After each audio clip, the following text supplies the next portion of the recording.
I'm Candice, I'm alcoholic. I was extremely nervous from about 8:30. It hit me. I'm like, oh my gosh, in an hour I'm going to be sharing, and I haven't prepped anything. I haven't gone over what I'm going to share, because that's what normally happens every year. Is like I've lined up this, never share about it, but I'd lined up this amazing share. Never comes out that way. And I was sitting here listening during the preambles. My head can go all over. I'm an alcoholic. And I'm like, okay, I'm going to start off with my biggest fear. And then Mark shared about the reading. And as soon as he said the heading, I had this overwhelming feeling of like peace, because I know I have God in my life today, because I can see how things connect. And I wasn't as anxious anymore, because it's a sign, I am where I am for a reason. My biggest fear was loneliness. Throughout my whole life, all I ever wanted was to be surrounded by people, and it's what I searched for. And my earliest memory of this big fear of being alone, and I share about it every year, was in grade 1. And I don't remember much of my childhood, but I remember this moment, standing at the top of the school field, screaming for my sister, who was older than me and at the bottom field. And all I wanted was to be with her, because I was so fearful. And that was my theme. I would be extremely nervous and didn't want to be alone. I would wear certain masks because I saw people that I thought I wanted to be like, and I'd wear that mask and not be myself. I didn't know who I was. I was always searching for something better than who I was. I'm a middle child. For years I blamed middle child syndrome.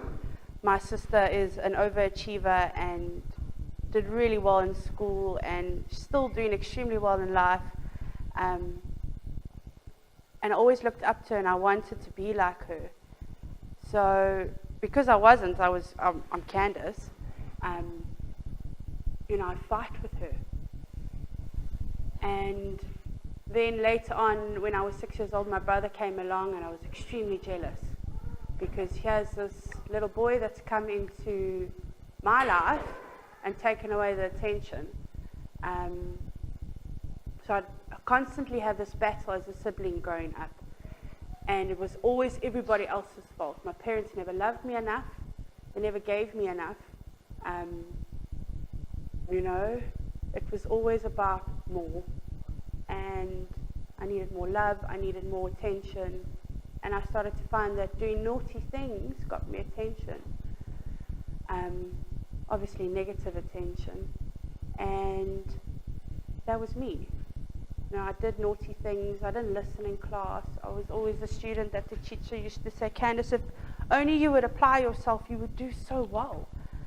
And I only realized that when I started to study in recovery, that when I actually applied myself, I did really well. So my journey went along through childhood. My dad was never really home. He didn't drink.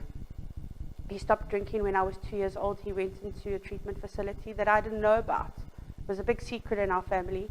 I didn't know about until I went into my first treatment center at the age of, I think it was 18, yeah. And there was a huge bar upstairs that was had all the most expensive alcohol in it, and it was locked up. My mom doesn't drink.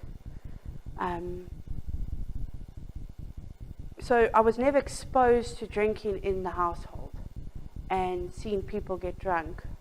But because I didn't want to be part of my family, because I'd made myself not part of, I would stay at friends' houses over the weekend. I would go to my gran most weekends to try and escape my reality. And one of my longest friends, I'm sure we've been friends, I think it's 20 years now. she's seen everything through my journey. We went away and we went to Cape Town, and it was New Year's, that time of the year, season there, and it wasn't my first time having alcohol. It was the first time I really got drunk and I blacked out. And what I'd done is, we were on the beach and there were boys, because there's always boys and alcohol in my life, and got really drunk, and I was interested in this one guy, and we disappeared. And I left my friend, and a couple hours later, walking back up to the house, she's on the side of the curb crying her eyes out, because she thought I'd gone, and that pattern was for the next however many years, 10 years, that I lived in. As soon as I'd get really drunk, I would just disappear. I would do what Candice wants to do and not care about anybody else in the mix. So as soon as I started drinking, then I discovered boys and got into my first real relationship, love. It was more infatuation, because I wasn't alone. Although I had these friends that I would constantly fight with. When I was fighting with one group, I'd go to another group and fight with that group. It was that constant bickering that I'm experiencing now as a mom, that I would jump through. And when I discovered boys, it was a whole nother level of masking that fear, and fixing off something else, fixing off the attention. And got into my first relationship, and it was incredible. I left all the friends. As soon as I got into a relationship, everybody else was forgotten. It was all about what I wanted to do. It was an obsession daily. And that was my pattern for many years. And from that time, I was never not in a relationship. Or when I was in a relationship, I was trying to get into another relationship because that relationship wasn't working for me anymore. So I need to find something better. And I would always envision this white picket fence one day, and I'll have this happy life and lots of money and happy kids, and life would be amazing. Never really living in the now and enjoying life. I wasn't full-blown alcoholic through my teenage years, but I did have good memories and positive things. But because I'm an alcoholic, I tend to focus on the negative and make that my everything. And I didn't see that until I went up to treatment for the third time. It was my first time up on the hill, and it was my third time in treatment. I'm not going to share too much on my past. I might jump back and forward because every year I share way too much on how it was and not enough on recovery. Because I've had a lot happen in my recovery that has been bad and incredible. The bad has been incredible. So I'll share about my last relationship before I went into my first treatment center. It was an extremely toxic relationship. By then I was doing all sorts of drugs and hanging around with the wrong crowd. I was the wrong crowd. I loved feeling like part of and comfortable, and always alone still. Could be in a room full of people that are your best friends, but be so alone, and drink and use.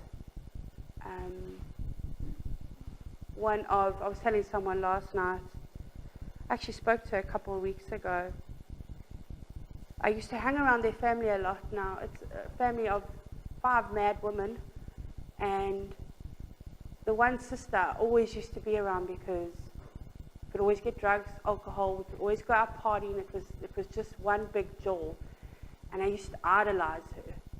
And when I started seeing the light, I was like, geez, Candice. She used to super glue her teeth back in. I used to sit and watch her super glue her teeth back in, and I wanted to be like this woman. I was mad. That's another fear of mine, is all my teeth falling out, which is starting to happen.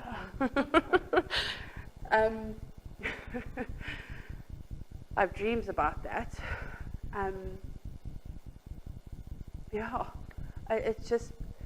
It's a disease of perception.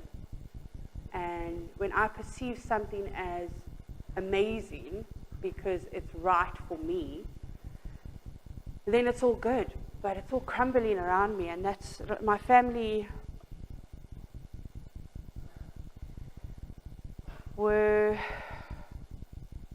they weren't my be-all and my end-all, because I never wanted to be part. I wanted to be part of, but it was always better to be part of someone else's family because it was better. And I didn't realize how much I'd pushed them away and how much I blamed them. Gifts my brother would get, I would be resentful because why is he getting that? Like, what am I getting? Meanwhile, I've got plenty. And it was always about material things, and why is that person getting more than me? If it's not about me, it wasn't okay. But back to the relationship, and this lady that I idolized introduced me to my ex.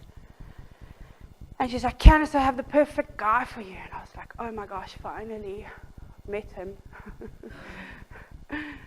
And it was incredible.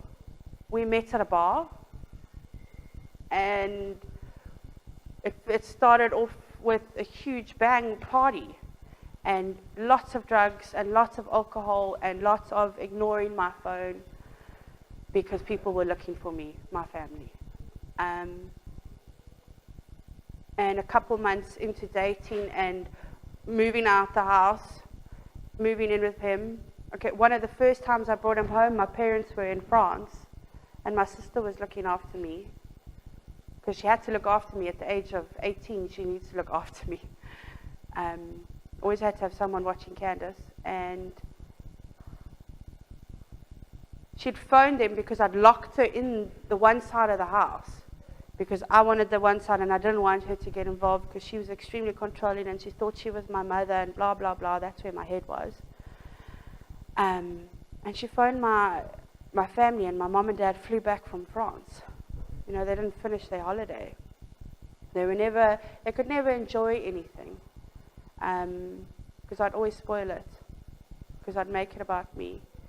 I ended up moving out while I was studying after school, in with this guy, and I made him my everything. I packed up his whole house while he sat on the couch and watched me. Like, that's freaking crazy. Now I would probably watch people pack my house. Or I'd pack my kitchen. No. Sure. The madness of that relationship was the be-all and the end-all. And if things weren't okay, I didn't want to be around. I only wanted to know my family when I wanted something, which was money. Eventually they stopped giving me money because I never used to use it for the things that I said I was going to. They would buy me groceries because I would always claim that I've got no food in the house, which we didn't. We didn't have food in the house. But it wasn't about, it was a really, really the pinnacle start of everything. I found out a couple months into the relationship that I had fallen pregnant, and he was not happy. I was 18 years old, and no clue what life is about, extremely immature. It was all about the party, and he didn't want to know about it. So he said that I should go for an abortion, and because he was my everything, I was like, okay. I had no morals. I didn't know what morals were. When I looked at the sick book, I was like, morals, and then I had to freaking think about it. I phoned my mom, and I made her keep a huge dishonesty from my family. And I said, Mom, you need to take me to go get an abortion. And I did, while she sat in the waiting room. And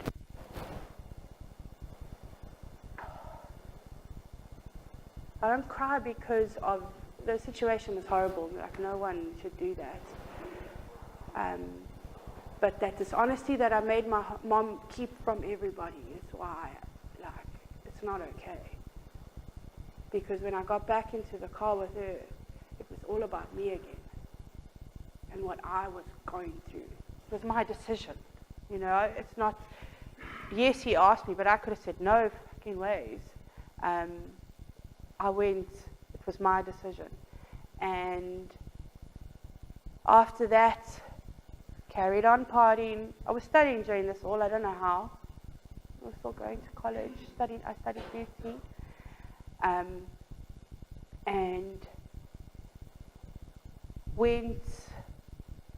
we had a huge fight, which we did.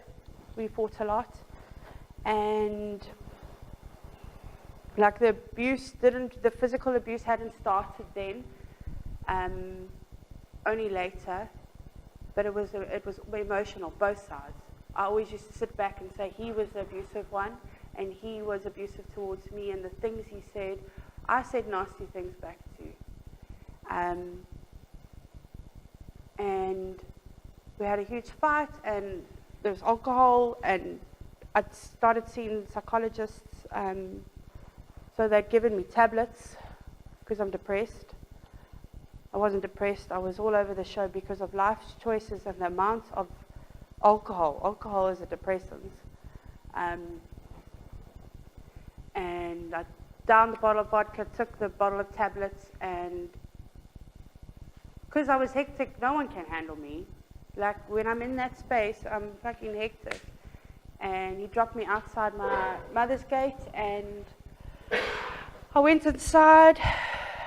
I don't know what she was doing. I think she was going to her room to get it. I don't know what she was doing, but I went to the bathroom, and I think somewhere in between I'd phoned a friend, and she'd rocked up, and just before she rocked up, I went to the bathroom, and I broke a blade, and I just went.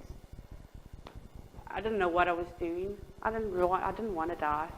I just didn't want to feel pain. So I got rushed off to Olivedale Clinic. I'm from Joburg. And got stitched up. They did what they needed to do, and the doctor said, we can't release her. She has to go into a psychiatric ward. And I was like, I didn't want to go because I wanted to go back to him because I needed to fix it. And ended up going into treatment down the road, and that was my first time in that treatment center. Saw a psychiatrist, and got new meds because I spoke about how I felt,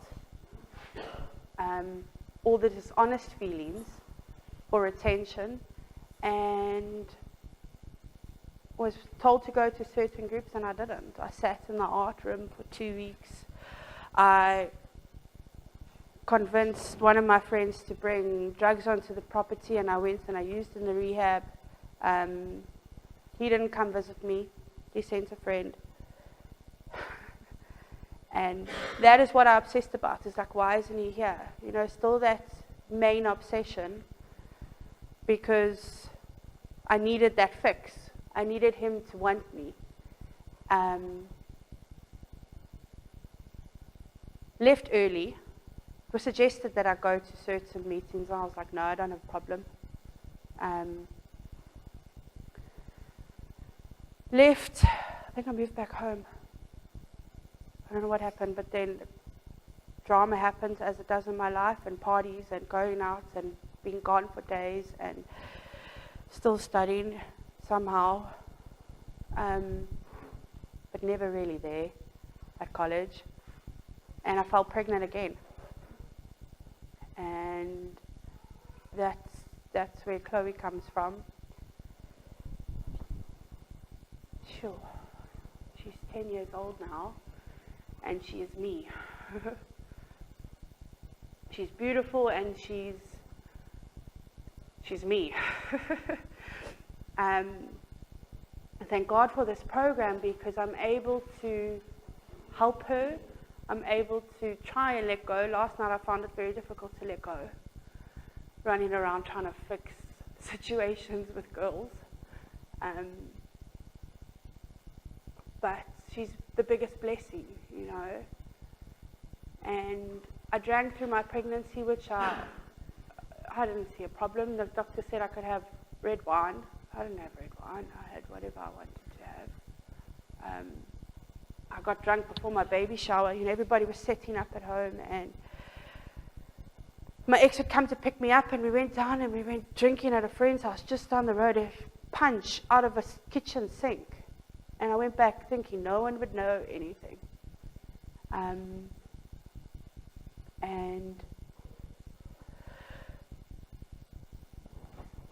had Chloe, by then we'd both moved back in to my parents' house, because he never could hold down a job. My parents were supporting us 100% fully, and which I was entitled to.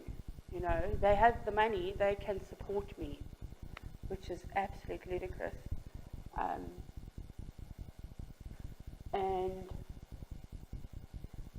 he ended up getting a whole bunch of money, and we moved out after Chloe was born.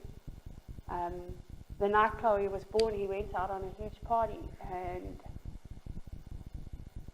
I started that obsession again. It's like phone him constantly, 500 million missed calls. And as soon as I saw him, I was okay. And then moving out, and then hit the big fat party again, have a baby, not working, being supported by my family when I wanted my own money, and drank a lot and took Chloe to places I'm not proud of.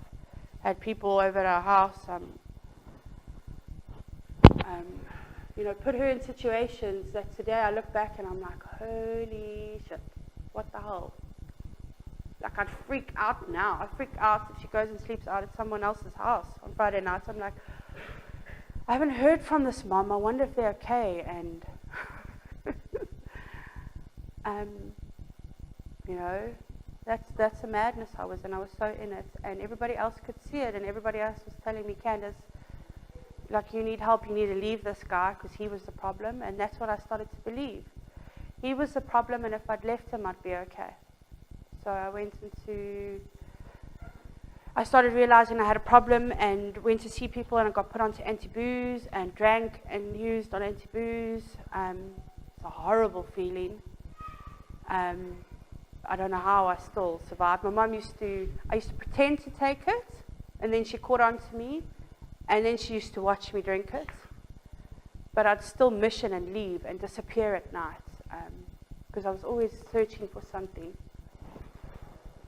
Ended up in my second treatment facility, was there for 30 days, broken up with him again, and got involved into a relationship with someone in rehab that was married. Because I don't care about anybody else, you know.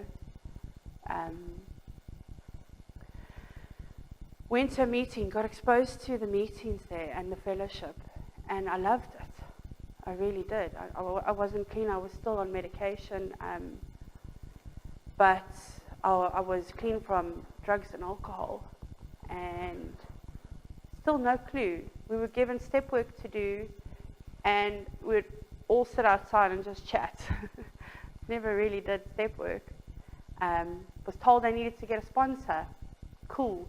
I don't know. So started thinking about that, listening to people's stories, relating to some. I could see that there was hope. And when it was time to leave, after 21 days, which was definitely not enough time, I realized that if I'd left, I wasn't going to survive. So I went into a halfway house, which was just down the road. And in this halfway house, I did nothing, really. I shopped, went to meetings, thought it was awesome, but wasn't in it. Ended up going out with this married man for drinks. We started drinking, and I had a sip of a mojito and didn't see it as a relapse. Went and claimed my 30-day chip. I think it was like 2 days later, which I didn't see as dishonest because I didn't drink. And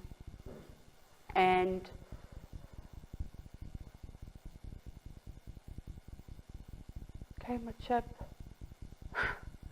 Then, because I was fixated with another man, my ex was out of my mind. Chloe was never a priority in my life. If my mom had her, it's okay. I can do what I want.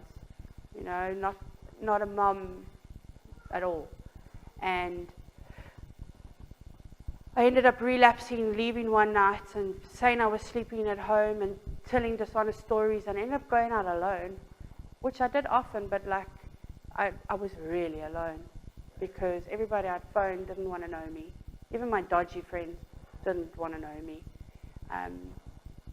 So I went and I relapsed, and I couldn't handle it anymore. The drugs that I had left on me, as soon as I got home, I went home on the same morning because I felt so guilty. I even threw that away. And there was huge consequences within the halfway house, and they brought my mom in. And in this time, my mom had started talking to a psychologist who works with a 12-step program, and there was someone else in the house who had come to the house on the hill, and they said, Candice, Cape Town or Durban, you're not coming, you're not staying here. And they wanted to ship me off. And I thought, okay, Durban's closer to Joburg, so I'll go to Durban. And that was the best decision I ever made, was go to the house on the hill. I walked in, had no clue what I was walking into. I was known as the desperate housewife, 22 years old, desperate housewife. So in it, and still not caring about Chloe, saying I care about her and using her as a manipulation tool that I missed my child. But I didn't. I wanted to get out and started the steps. I went up to step 4 and I wanted to go out. I went up to step 4 quite quickly, I think. Wanted to go out because when you hit step 5, you can go out for a weekend. And something happened because I was still obsessed with my ex. And I got special permission because my family had come to visit me, and I'd obsessed about asking my mom for 2 rand so I could go to a ticky box and phone him because I was on a comm band with him. Always searching for that fix. I got the 2 rand, and I don't care my mom's pissed off with me. I don't care that my child's here to actually visit and for me to spend time with her. I needed to get my fix and phone him. Clean, sober. Got back, owned it with my roommate because of guilt, which I'm very glad that I did, and got consequences and had to restart the steps. Which was amazing because I'd realized it's not about drugs and alcohol. It's about me. I can use anything to make me feel better, and not seeing that what I do to get there is so destructive and so nasty, and starting to see how my behavior was appalling. So the steps were amazing. I'm forever grateful that I ended up in the treatment center that I did, because it opened up my eyes to this incredible fellowship You know, when I moved down to Scotland, this fellowship was probably about a quarter of the size. It was, and now today it's massive, and it shows you the power of the steps, and God, you know.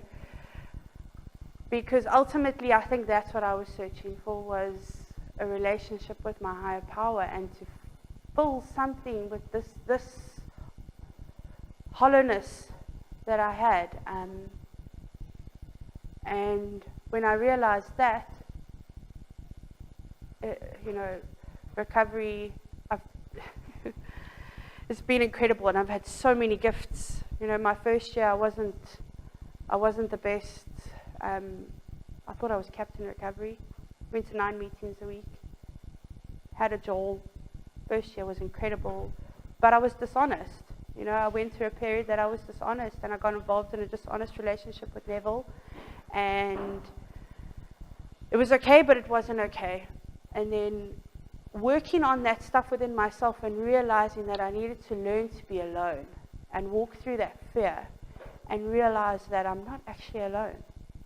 God has been with me my whole journey and put people in my life through my whole journey that is incredible. You know, I need to be whole in order to be in a relationship. I can't be a quarter or a third or a half and let someone else fill the gaps. I need to be okay, because relationships are hard work, firstly. I can fix off anything, and if I'm not okay within my recovery, I'm not okay to go into a relationship. And that first year is very pinnacle. So that suggestion is there for a reason. And I've seen a lot of friends go through it, and some aren't around today. You know, lost a lot of friends in recovery due to this disease.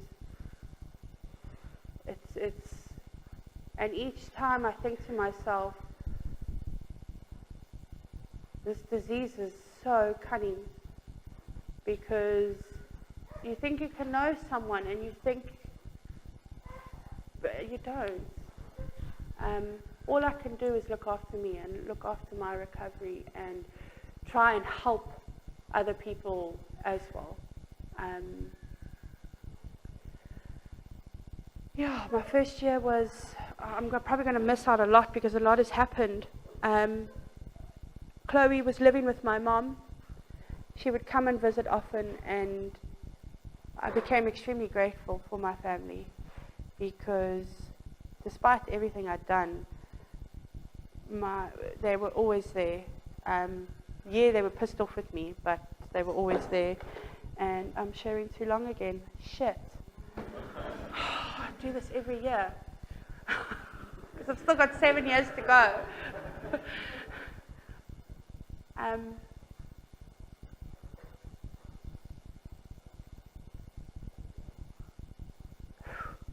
lot has happened. My relationships within my family, as much as I pushed them away, when I've realized what I'd done and I'd seen my part, they are the best thing today to me. Having my family and having that relationship with my mom, it's the biggest blessing that could ever happen. I was telling someone last night that, and he had said to me in treatment, Candice, because I was staying 28 days, just stay 1 more month, because at least you know your mom will have another month's rest. You know, she wasn't worrying about where Candice was, or she could actually sleep. My mom had these massive black rings. She was constantly worrying and looking after a baby for me. I got Chloe back at 18 months clean, and I put her first. I put everything else first but my recovery, and didn't use my sponsor, and ended up being fired and having to find another sponsor, and realizing how important my recovery needs to be. Because if I don't have my recovery, I start losing everything. And gone through that throughout the years, where I've realized this, that when I'm focusing on me, things start to fall away. And I'm not making it about love. And I'm not making it about God or the program or nothing. I'm making it about me. And, my sponsor that I've had for the last 6.5 years, I don't know how she's put up with me, because I'm very, Candice does what she wants, moments, but it's not about that, it's about putting in the action and applying the steps daily into my life, when I wake up, when I go to work, when I socialize with other people besides fellowship people. It's not just when I'm at a meeting. It's not just when I'm around people in recovery. It's in my life. It's part of my life, and the steps, it's just been the most beautiful experience, and I've gotten a lot of gifts, which I was supposed to talk about. But you can see it in my life. Like that's like my life is full, and my fear of being alone is now switched to, please give me a little bit of alone time, because it's so full. And I'm extremely blessed, and I have incredible friends. I have an incredible job that I love. It is just, it's just beaming. My kids, my husband, we've gone through a lot, and I'd never ever thought God would put a man like that in my life. I'm extremely grateful for him, because he puts up with my shit. And he helps with the kids. How he took on Chloe as his own is just because Chloe's father's not in her life today. Not my decision. Yeah, sure. Grateful for the steps, and I'm grateful for God, because he's the reason why I'm sitting here today. Thanks for letting me share.